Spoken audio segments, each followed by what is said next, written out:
Selon les derniers chiffres, nous avons un peu plus de 1000 écoles hangars en République de Guinée. Eh ben, comme l'a dit le président américain, comme il le disait, lorsqu'un problème se pose, alors vous faites ce que vous pouvez, là où vous êtes, avec ce que vous avez. Ce qui s'est passé du côté de Télémélé, où ce citoyen, fonctionnaire à l'international, bien évidemment, ayant vu une simple photo sur les réseaux sociaux, sur Facebook notamment, eh ben, on a transformé en une école de 3 salles de classe. Nous partons à Obéré pour suivre ce reportage. Obéré, c'est un tout petit village de Télémélé. On suit ce reportage et on revient juste derrière. Voici l'école primaire de Obéré, située à une quinzaine de kilomètres de la commune rurale de Gougoudje, relevant de la préfecture de Télémélé. Nous sommes en 2017.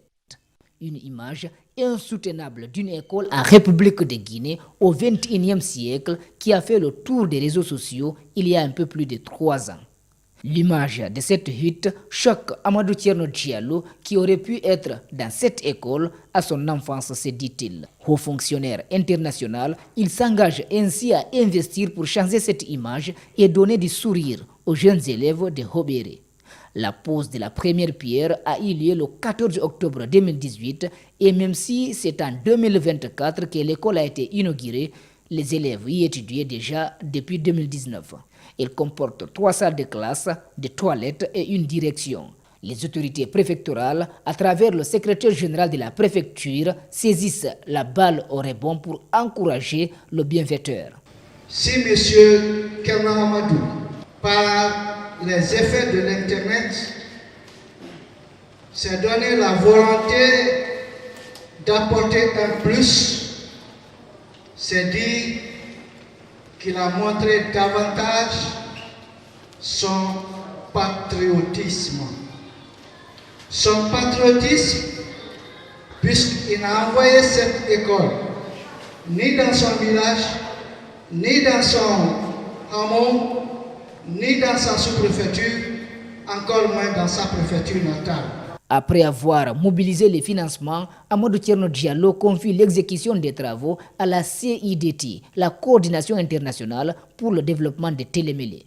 Satisfait de la qualité des travaux, celui qu'on appelle ATD salue l'honnêteté des responsables de la CIDT dans la démarche sans laquelle le projet n'allait jamais aboutir.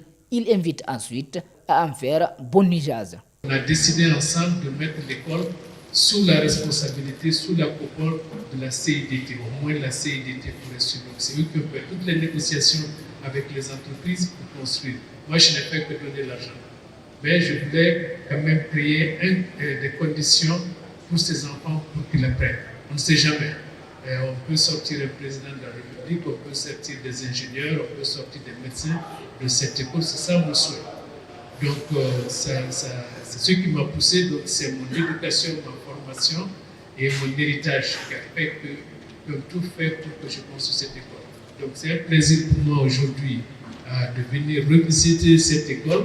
Je ne suis pas venu depuis plus de 3 ans parce que quand on a commencé à construire, après il y a eu la Covid qui est arrivée, donc je n'ai pas eu l'opportunité de venir visiter l'école.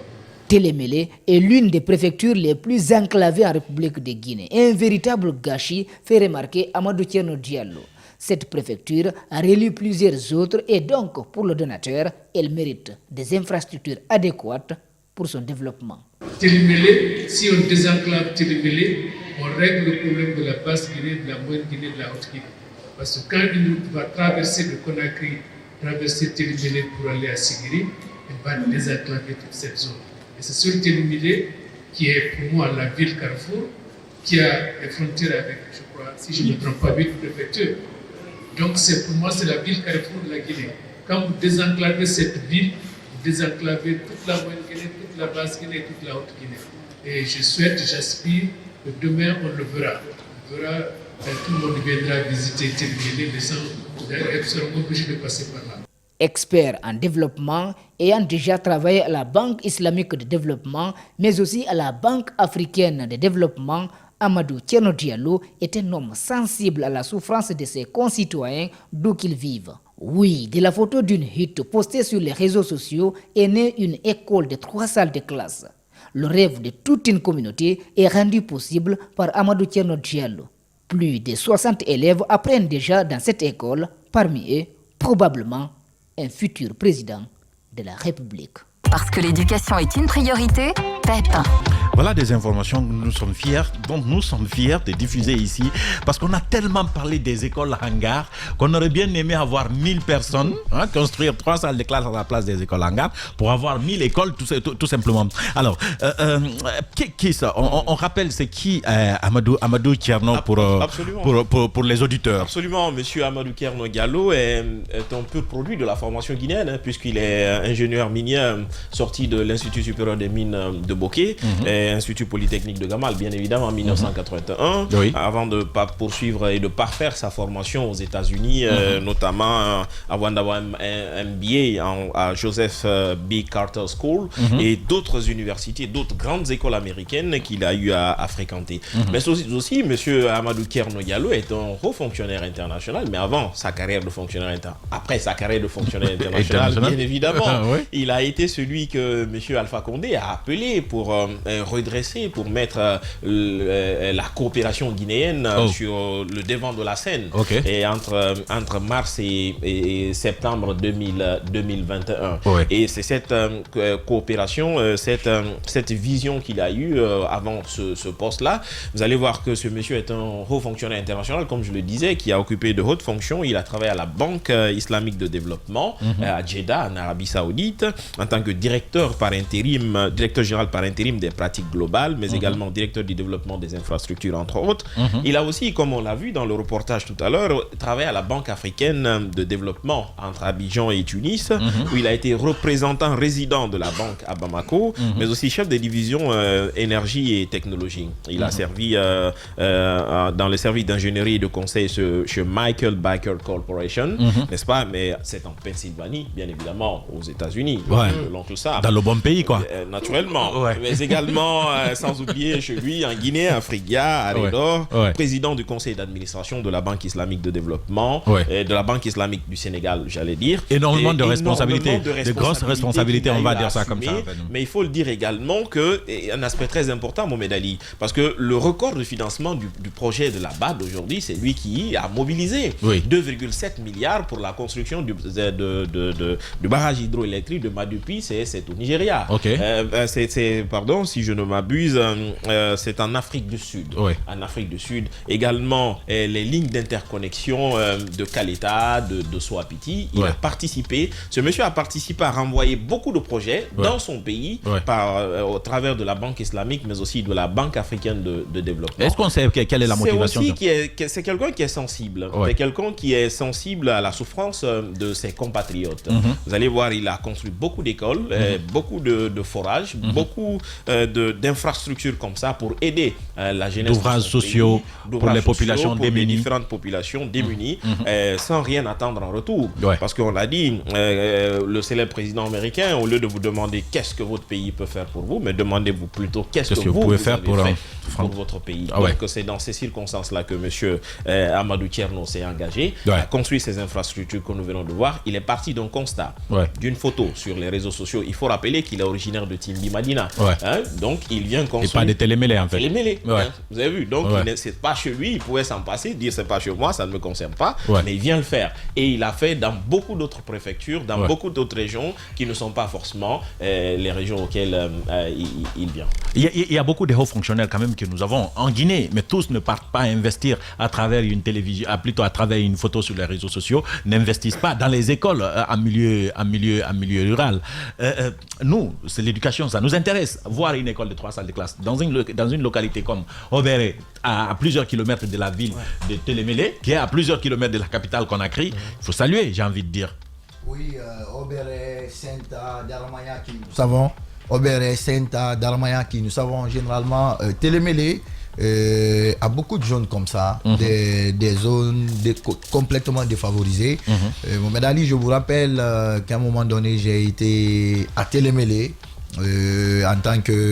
J'ai été pris en tant que contractuel communautaire. J'étais venu juste pour essayer mais j'avoue que je n'avais pas pu supporter. Parce que c'était un essai de 3 jours. Non seulement j'avais des responsabilités à Kindia, parce que vous savez que Télémélé relève de la région de Kindia.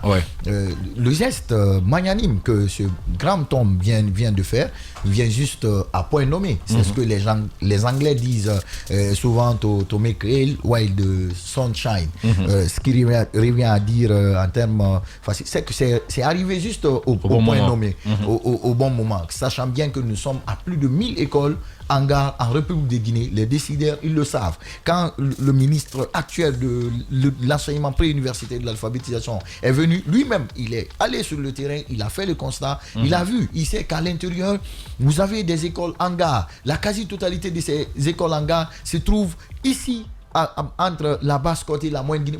Vous en trouverez à gogo. Quand vous partez à Bokeh, vous avez parfois les larmes aux yeux. Vous prenez Kindia, vous partez dans les zones comme Samaya, Mohamed Ali. Mais ce qui est plus touchant, imaginez un citoyen ait eu le courage, rien qu'à partir d'une photo sur les réseaux sociaux, mettre les mains dans les poches. Il n'était pas obligé. Il agit. La seule chose qu'on puisse réellement faire pour ce monsieur, pour continuer à l'encourager, c'est de trouver des enseignants permanent pour ces écoles. Parce que nous savons que les contractuels, ça revient l'intérieur, la quasi-totalité des écoles se trouvent tenues par ces contractuels, surtout à Télémélé. À Télémélé, vous avez suffisamment de contractuels. Et avant, c'était la communauté qui payait. Et quand l'État s'est engagé pour dire, laissez, ne payez plus, nous allons prendre les contractuels. Donc la communauté s'est résignée, la communauté s'est dit, l'État vient adoucir nos peines. Sinon, à Télémélé, vous avez des logements gratuits. Quand vous êtes contractuel communautaire, vous pouvez avoir des logements gratuits. Vous pouvez également, parce que je connais même un volontaire de CDAO qui était à Télémélé, mais qui est actuellement à Conakry, un brillant professeur de mathématiques. Mais je connais que beaucoup de personnes qui a formé beaucoup de générations à Télémélé. Il était logé par la donc les difficultés de la préfecture font que Télémélé, c'était l'endroit où il fallait investir. Oui, donc il faut investir surtout. Je ne trouve même pas de mots pour pouvoir remercier ce monsieur. Et je voulais aussi attirer son attention. Si en réalité il a les moyens, il n'est pas obligé, il a les moyens d'entretenir, il ne serait-ce que 2 ou 3 contractuels communautaires pour cette école, qu'ils puissent le faire et inciter la communauté à agir dans ce sens. Parce que l'État que nous avons, sincèrement, on ne peut pas compter sur ce terrain. Allez-y, Modo, on vous écoute en fait. Les écoles hangars, on peut compter -1. On peut dire -1, j'ai envie de dire. Sur les 1000 et quelques, c'est -1 école à hangar, on va dire ça comme ça. Oui, bien sûr. Allez-y. -1. Oui. Et déjà, ça revient aussi à l'image de l'école construite du côté de Zéro Corée par la communauté. Et ils ont eu déjà à construire 10 salles de classe, imaginez-vous un peu, juste avec un coût de 200 et quelques millions. 12 salles de classe, une direction et un logement pour la direction. Quand il y a la volonté, Mohamed Ali, on peut faire en fait. Quand il y a la volonté, on peut. Mais très malheureusement, on s'attarde au MEPIA à faire certaines choses qui ne sont pas du tout liées aux besoins. Il y a des besoins qui sont cruciaux, Mohamed Ali. Et parmi ces besoins cruciaux-là, on a l'infrastructure scolaire. Donc, on a d'abord ces bâtiments-là. On a besoin de ça. Et pour revenir à cette école construite du côté de Télémélé, et vivement aussi aujourd'hui, on se rend compte de l'importance des réseaux sociaux. Donc, et c'est grâce aux réseaux sociaux que ce monsieur a vu cette photo et il a décidé lui-même aussi de faire quelque chose, donc de réaliser quelque chose ici à travers les réseaux sociaux. Donc, alors on demanderait humblement au gouvernement de libérer les réseaux sociaux, parce que là déjà que beaucoup d'autres problèmes peuvent être résolus à travers les réseaux sociaux. Il y a des personnes qui ne sont pas là, qui veulent en fait, mais qui n'ont pas d'informations sur ce qui se passe ici et qui ont des projets, qui veulent travailler dans ce pays-là. Donc, mais malheureusement, s'ils ne sont pas informés, s'ils ne voient pas ce qui se passe ici, ça devient très très compliqué. Et de l'autre côté, du côté de Télémélé, déjà c'est une très bonne chose, une très belle aussi initiative, parce que une très belle école aussi. Une très belle école, bien sûr. Parce que là, déjà, on se rend compte que l'école construite est à l'image des écoles qui sont construites même dans la capitalisme. Rien à envier. Et la seule chose qu'on peut dire, c'est de lui dire merci, au fait. Merci parce qu'il a sauvé au moins quelques enfants. Il a sauvé au moins 70 enfants ou 75 enfants de Télémélé ici qui peuvent être ici instruits de ce côté. Et hormis ça, avec juste ce hangar qui existait là, on ne peut même pas contenir 10 élèves dedans. Et puis c'est impraticable. On ne peut pas avoir une bonne éducation, une bonne instruction. Oui, c'est ce que je dis. Mais malheureusement, on ne peut pas avoir une bonne formation, une bonne éducation, une bonne instruction dans de telles conditions. Moi, je pense bien maintenant que pour qu'il y ait changement dans l'éducation, il faudrait d'abord mettre tous ces enfants-là dans un environnement assez propice qui va leur permettre ici d'avoir une ouverture d'esprit, d'avoir l'esprit libre ici pour pouvoir étudier. Donc, vivement plusieurs autres, s'il y a des personnes de bonne volonté qui peuvent faire pareil partout où que ça soit, il y a vraiment... Disons si tout le monde faisait pareil. C'est salutaire vraiment. Si tout le monde faisait pareil, on ne serait pas là à citer les écoles hangars. Alors, l'autre chose qu'il faut dire, c'est à l'endroit de la communauté. Le donateur, lui, l'a donné. Mais les bénéficiaires doivent en prendre soin. C'est quand même un investissement. S'il l'a eu facilement, je vais dire ça comme ça, s'il l'a obtenu facilement, il ne faut pas qu'il perde facilement. Et j'en suis sûr. Non, j'ai envie de dire c'est facilement. Il y a une théorie, si l'État comprenait réellement cela, avec la communauté, si l'État comprenait cette théorie, facilement on peut réaliser beaucoup d'infrastructures scolaires à l'intérieur, parce que la communauté, je tiens à vous informer, Mohamed, que la communauté à l'intérieur du pays est prête à tout donner s'il s'agit de construire une infrastructure scolaire. Vous pouvez voir parfois, mais là il s'agit d'entretenir. Oui, même s'il s'agit de transporter les il faut dire ça aux bénéficiaires. L'entretien, exactement. Vous avez évoqué un point non moins important. Il faut que la communauté, surtout les autorités de cette délégation de Télémélé, cette zone, non, ils ne vont pas le faire. Non, croyez-moi, ils ne vont pas le faire. Non, mais si on ne met pas les garde-fous, ils sont obligés, mais ils ne vont pas le faire. Ils vont se dire qu'on a beaucoup d'autres écoles.